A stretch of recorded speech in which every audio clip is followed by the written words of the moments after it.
nwanne nne gị m ntị unu anụgo ife awa gọvanọ bụ gọvanọ Charles Chukwuma Soludo chara nwa mgbafọ kwuru ebe o jere ofe ụmụnna ya ọ dị ka ọ na-eme dị ka ọ na-ekwu okwu na among the whole criminals ejidere na Anambra State na 99.9999% of them bụ ndị Igbo.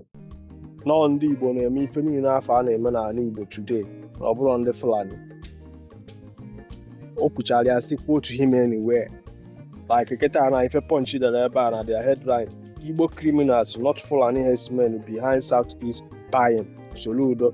The Anambra State Governor Professor Chukwuma Soludo has said the majority of kidnappings and buying in Anambra State and other Southeast states are perpetrated by Igbo's criminals and not Fulani herdsmen as widely believed. Do you understand me? Which na some of us knows. Ịghọtago? Mana kịta ka o kwuchara ife afọ, and so what is the next move? Afọ ejena na ọgbọnji gwuchisia ndị Ebonyi steeti, you and I know na ọ bụla ndị Fulani. Na kedu ebe ezi ndị afọ nọ? Agwago m unu, gọvanọ anyị chọọ ka ekomgbuo forest, nya komgbuo the whole forest, ọ dị Soludo ga-achị a na kịta eme ife apụta na-apịawasị ndị mmadụ ọkpa, na-akọ akọsụgharị one kind nuisance everywhere, ma nke vakosu n'Obosi, ma nke emele na ọ dị ka ọ na Enugu Ukwu, and so many other places a na-enwe crisis na. Kedu ife mere na anyị jụrụ ndị udo ga-achị aba forest anyị? Agwabugo m unu ife a. Akwa ifuru ọgbọji, ifuru Ogbunka, ifuru kedu afịa bụ ọgbụ niile, those zone niile ndị ka ekombo the whole forest niile dị ebe afọ, ka ebe flavor ha bụ ụmụnze. Do you understand me? And Gaddafi bụ aya mere side.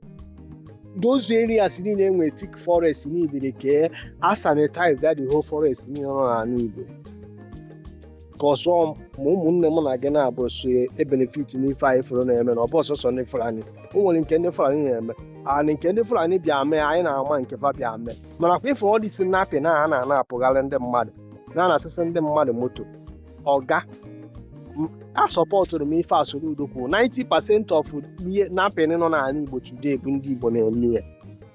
Agwụbugo m ihe a before. N'oke afọ nọ n'ụlọ na-agwa oke nọ n'ama na azụ dị na ngịga, na onye ohi a na-ejere ohi ebe ọ mara ana chere ụzọ ọ ga-esi wee na. Do you understand what I'm saying? If criminality nọ n'ala Igbo today, some ndị Igbo so were akọsụ that thing. Na ndị apụta wee gbagbusie ụmụazị ụmụnne m na gị na-agbọbụ ndị Ebonyi steeti, kedu ọfịafa na-anọ, kedu ọfịafa bara? Ị ma na kọmuniti abụọ ọgbọji ma ọfịa ndị anọ na ya. Ifuru ndị abịara ọpụreshọn a wee gbagbusie ndị Ebonyi steeti, kọmuniti ahụ ọgbọji ma ndị bịara ije afọ a na-akpọfa unknown gọọmenti. Echi na kịta gọọmenti kịta na-aka ajị n'ume bakwurufe ebe asụba ha akwụ gbaba ife a na-akpọ shoot aside. Ịfụkwa ndị be anyị amapụta na-asị gị na na-egosisi ụmụ okorobịa Igbo, mana gị nwa ụmụ okorobịa Igbo kịta ya hara ka irespekt onwe gị, mana unu niile nọ n'ọfịa afọ ama mfọ.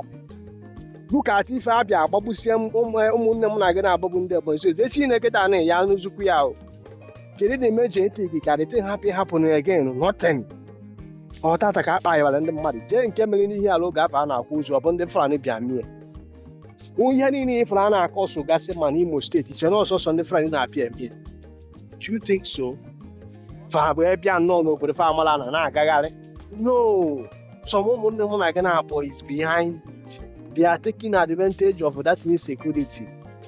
This is simple truth. Ịnụ ihe a na-ejere ahụ ohi ebe ọ mara ada fụrụ ọfịa niile unu nọ.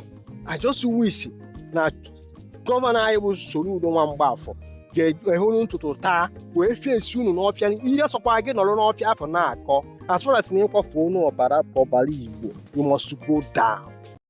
Ịnidila ka a na-arịe gị because a threat ka ebu to us. Gwa m ife ndị ụmụnne m na gị na-agbụbụ ndị Abakaliki na-eme meeting mere gị na ịbata na-asị na a na-eme meeting against you. Who are you? A na-eme meeting against you. Kedu ife ị na-alụ? Ọ ya mpụta ebe a na m agwa gị hoping that na o nwere onye na-esefu gị na-eche gị n'ọfịa, nwere onye na-eche gị enugwu ya. Ndị ahụ ebe ahụ bịa all criminals na me dey tell you. Ọfa nwere ihe na-aka ọsọ this havoc apụtara a na-apụ ndị mmadụ bụrụ ba ime ọfịa.